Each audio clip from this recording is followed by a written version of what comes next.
Soal nomor 11. Berikut ini yang bukan termasuk ancaman militer adalah A. Spionase, B. Agresi, C. Invasi, D. Sabotase, E. Globalisasi. Oke, ancaman militer berarti ya ancaman yang menggunakan tenaga militer. Oke, di sini ada kata-kata ya yang bukan, berarti yang bukan menggunakan tenaga militer. Spionase ini artinya adalah, tadi sudah kita bahas, saya tulis lagi ya biar hafal. Oh ya, sebelum lebih jauh lagi, karena ini video kedua, sorry saya lupa memberikan intro. Terlalu bersemangat mengerjakan soalnya karena ini kita masih membahas soal-soal tentang bela negara. Ini video kedua, nanti ada 5 video. Di sini bagi teman-teman yang nanti merasakan ada jawaban kok kayaknya kurang pas ya. Nah, kalau seperti itu silahkan nanti komen saja, kita bisa berdiskusi agar teman-teman juga mengetahui sumber yang saya gunakan untuk menjawab soal-soal ini. Seperti itu ya. Dan juga teman-teman juga bisa request mana materi yang ingin dibahas, silahkan request saja, nanti akan kami sediakan sesuai dengan antrian dari teman-teman yang lain. Dan terakhir, jika teman-teman merasa video ini bermanfaat, jangan lupa untuk subscribe dan juga di like. Oke, lanjut saja. Oh iya, dan terakhir juga, sorry kelupaan. Bagi teman-teman yang sudah subscribe, kami ucapkan terima kasih. Oke, lanjut ya, sorry. Berikut ini yang bukan termasuk ancaman militer adalah, tadi sudah kita bahas ya, ancaman militer itu yang menggunakan militer. Spionase artinya apa? Artinya adalah memata-matai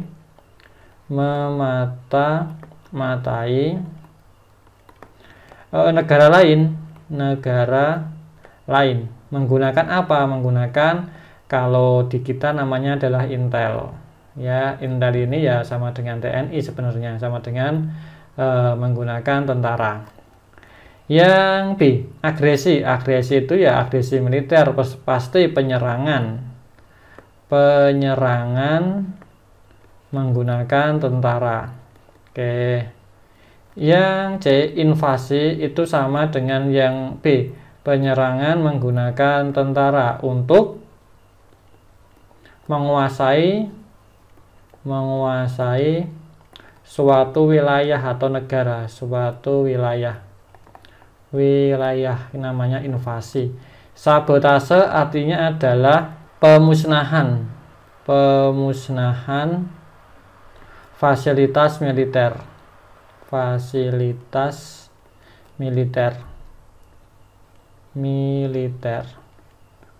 oleh agen rahasia. Biasanya agen rahasianya juga dari kalangan tentara atau tentara ya, sorry jangan TNI, tentara gitu. Oke, seperti ini. Ini juga jangan TNI ya, saya ganti. Ini tentara gitu. Tentara. Nah, seperti ini. Kalau yang E, globalisasi, itu maksudnya adalah masuk ke ruang dunia. Intinya seperti itu, masuk ke ruang dunia. Semisal video ini ketika saya upload di YouTube, maka ini sudah masuk ke globalisasi. Semua warga dunia dapat menyaksikan video ini, dan ini tidak ada hubungannya sama sekali dengan militer atau tidak ada hubungannya dengan tentara ya. Oke, seperti ini. Oke, berarti yang bukan termasuk ancaman militer itu adalah yang E. Oke, seperti ini. Kita lanjut. Oke, soal nomor berapa ya? Nomor 12 ya. Oke, nomor 12.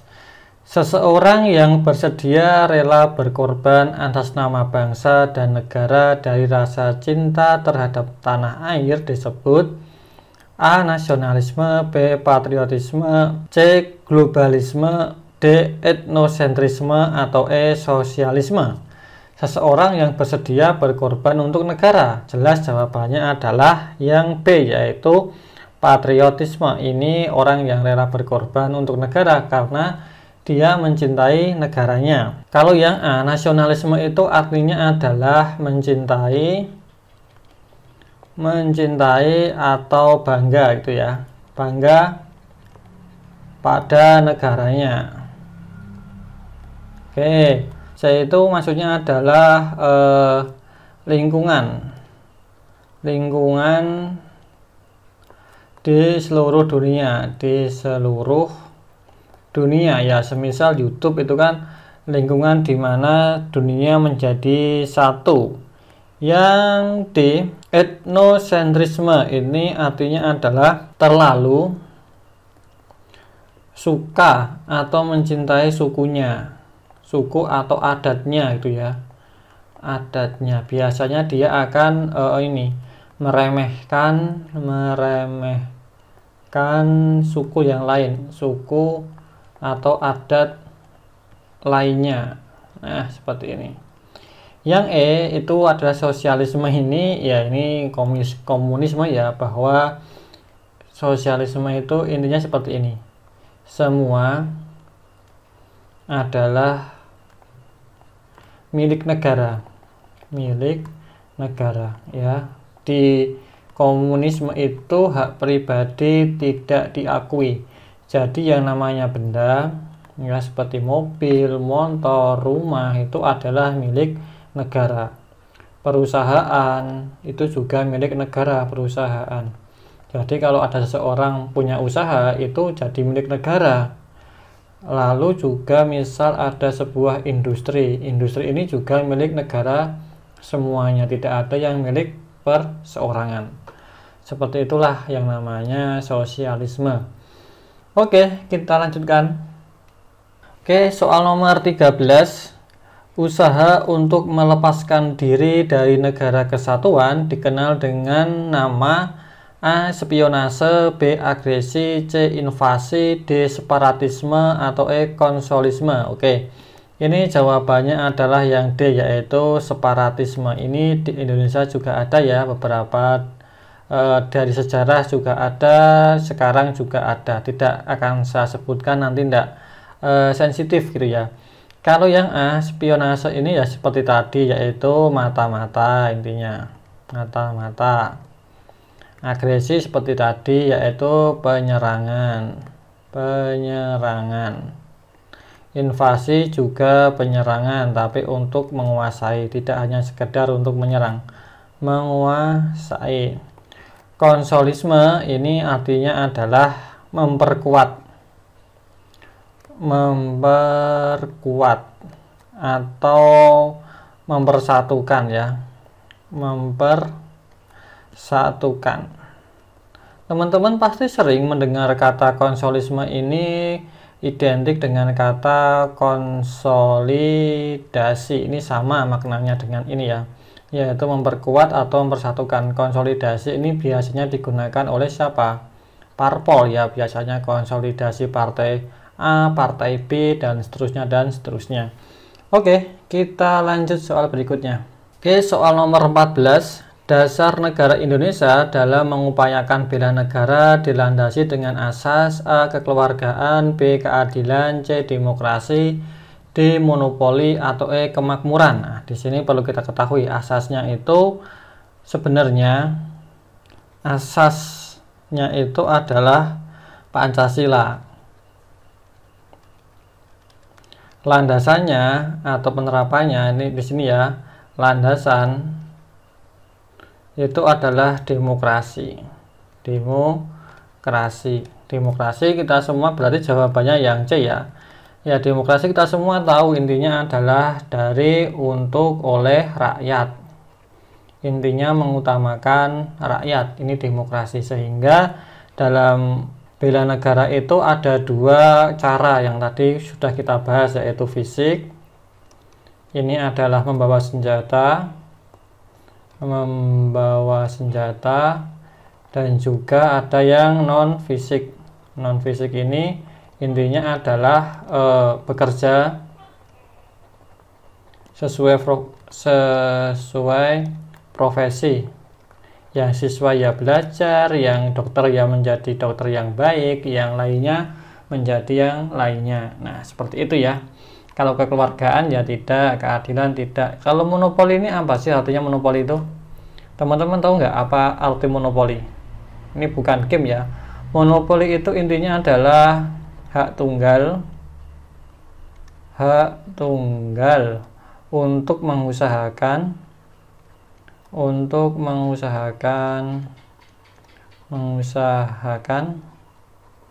dalam buka kurung gini ya, membuat terus memiliki, menjual, dan lain-lainnya, seperti ini ya, sesuatu. Jadi monopoli itu adalah hak tunggal untuk mengusahakan sesuatu, dalam artian membuat, memiliki, menjual, dan lain-lain. Contohnya apa? Ya paling mudah adalah PLN. PLN ini adalah perusahaan yang dimiliki oleh negara dan itu dimonopoli. Dibuat oleh negara, dimiliki oleh negara, dan yang menjual juga negara, dan dia tidak punya tandingan di negara Indonesia. Tidak ada sebuah negara yang menandingi PLN. Hanya ada satu lembaga negara atau perusahaan negara yang mengurusi listrik, yaitu PLN. Ini bentuk monopoli yang positif. Ya, ini bentuk monopoli yang positif. Soal nomor 15. Kedudukan rakyat dalam Sishankam-rata merupakan komponen pertahanan: A. Cadangan, B. Pendukung, C. Utama, D. Pengganti, E. Semesta. Apa toh yang dimaksud dengan Sishankam-rata itu? Ada yang tahu? Oke, ini singkatan ya, kepanjangannya adalah Sistem Pertahanan dan Keamanan Rakyat Semesta. Oke, seperti ini. Ini adalah sistem pertahanan yang paling akhir yang dimiliki oleh negara kita. Oke, pertanyaannya adalah rakyat dalam posisinya di mana dalam Sishankam-rata ini? Kita mengacu kepada UUD 1945 pasal 30 ayat 2 ya. Ayat 2 teman-teman nanti bisa cek juga, itu dikatakan bahwa TNI dan juga Polri itu adalah kekuatan utama.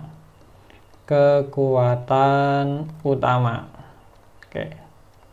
Disampaikan juga bahwa rakyat itu adalah kekuatan cadangan. Nah, berarti jawabannya adalah yang A, yaitu cadangan. Nah, seperti ini. Oke, kita lanjutkan. Soal nomor 16. Sikap yang harus dikembangkan dalam upaya bela negara adalah A. Berpangku tangan dalam kegiatan perwujudan kesejahteraan, B. Mengutamakan kepentingan pribadi, C. Perasaan suka dan duka ditanggung bersama, D. Mengutamakan kepentingan umum di atas kepentingan pribadi, E. Merasa acuh terhadap ancaman ideologi negara. Oke ya, ini tadi adalah sikap upaya bela negara. Kita ingat lagi, bela negara itu adalah menjaga negara. Oke. Yang A. Berpangku tangan dalam kegiatan perwujudan kesejahteraan. Ini kurang tepat karena bela negara itu ada yang non fisik, yaitu warga negara dapat bekerja sesuai dengan profesinya dalam rangka untuk menjaga negaranya. Berarti dia bisa mewujudkan kesejahteraannya, tidak hanya berpangku tangan. Yang B. Mengutamakan kepentingan pribadi. Ini jelas salah, harusnya mengutamakan kepentingan negara atau bersama. C. Perasaan suka dan duka ditanggung bersama. Ini juga kurang pas, ini malah terlihat seperti sosialisme ya. Yang D. Mengutamakan kepentingan umum di atas kepentingan pribadi. Ini bentuk dari bela negara, yaitu menjaga negara, kepentingan negara di atas kepentingan suku, agama, ras, dan juga antar golongan. Pribadi ini bisa diartikan sebagai suku, agama, ras, dan juga antar golongan. Yang E. Merasa acuh terhadap ancaman ideologi negara. Ini juga tidak bela negara. Ideologi kita atau cara pandang kita terancam tapi tidak diperhatikan. Berarti jawaban yang paling tepat adalah yang D. yaitu mengutamakan negara di atas kepentingan yang lainnya. Lanjut, soal nomor 17. Persamaan peran warga negara dalam upaya pembelaan negara adalah keseimbangan antara hak dan kewajiban. Maksudnya adalah bela negara yang A ya, bela negara merupakan tanggung jawab dari seluruh warga negara, bukan hanya tanggung jawab komponen utama militer. B. Usaha-usaha bela negara adalah kebudayaan yang menyatu dalam diri setiap warga negara. C. Perwujudan dari rasa cinta tanah air adalah pengorbanan terhadap negara yang harus dilakukan oleh seluruh warga negara. E. Warga negara dapat memilih peran dalam praktik upaya bela negara. Yang E. Upaya bela negara merupakan kehormatan bagi seluruh warga negara. Di sini ada kata-kata keseimbangan antara hak dan juga kewajiban. Kewajiban, kenapa dibuat imbang? Tujuannya itu adalah untuk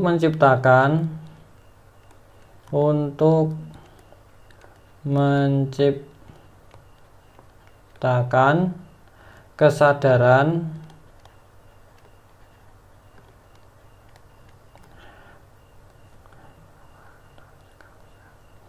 bahwa dalam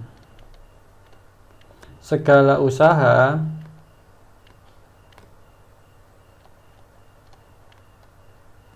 merupakan sebuah kehormatan,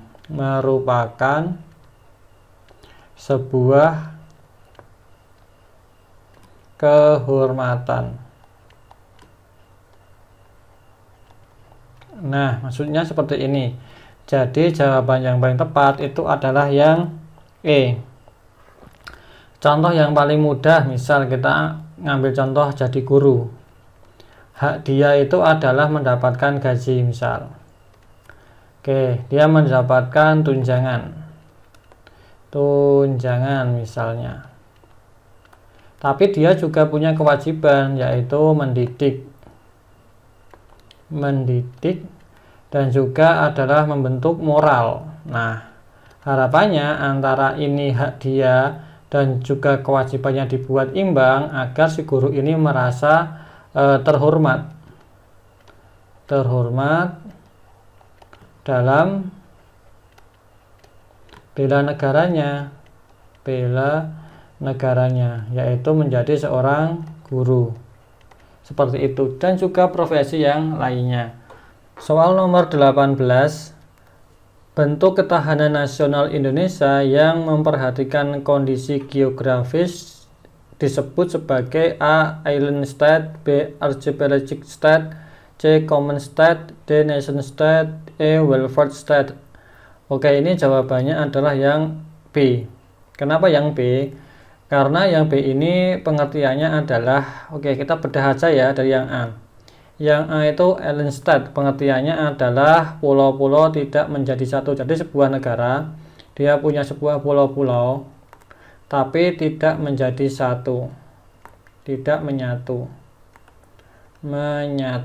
Kalau yang B, archipelagic state, itu maksudnya adalah terdiri dari kesatuan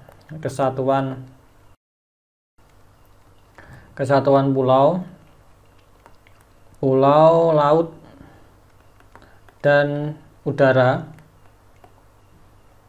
menjadi kesatuan ya. Kesatuan, kita tahu ya, namanya juga NKRI ya, Negara Kesatuan Republik Indonesia. Jawabannya jelas yang B. Kalau yang C, Common State, itu artinya adalah negara persemakmuran. Oke. Kalau yang D, Nation State, itu maksudnya adalah negara kebangsaan. Maksudnya negara kebangsaan itu benar, negara kebangsaan. Ini mudahnya adalah sebuah negara yang hanya ada satu suku saja di situ. Lalu yang E, Welfare State, itu adalah negara kesejahteraan. Maksudnya adalah mengutamakan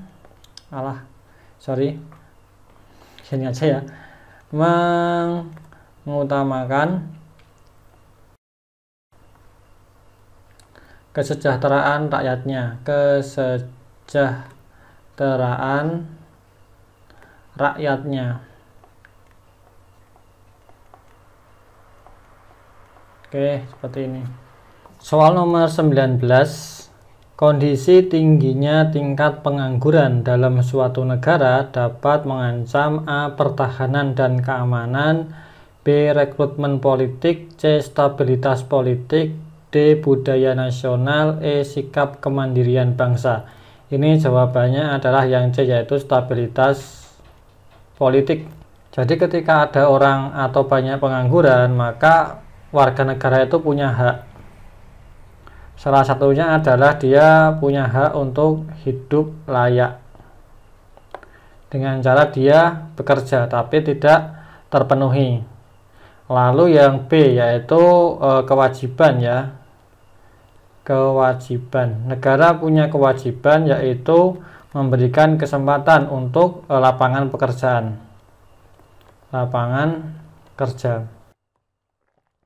Ketika dua hal ini tidak terpenuhi, maka warga negara itu tidak terpenuhi.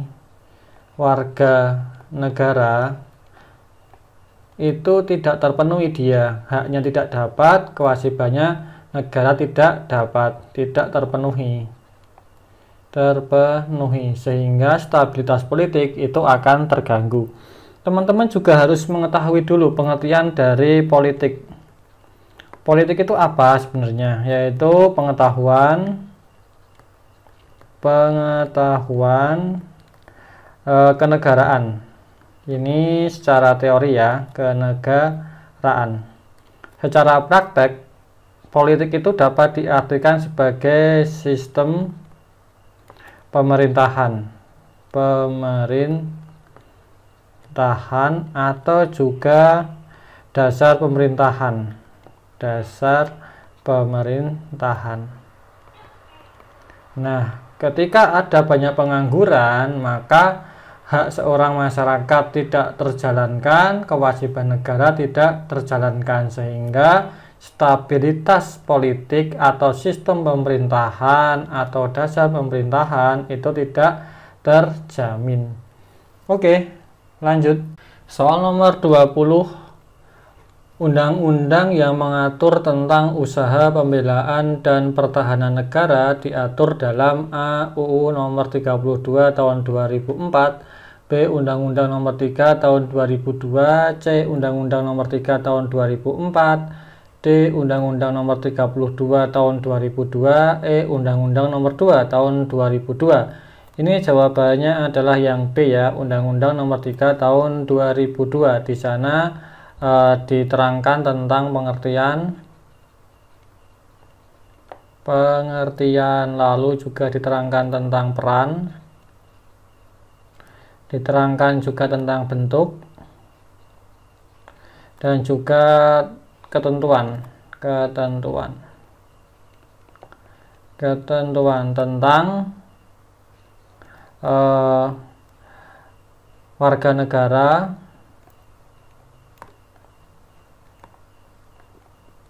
dalam usaha bela negara,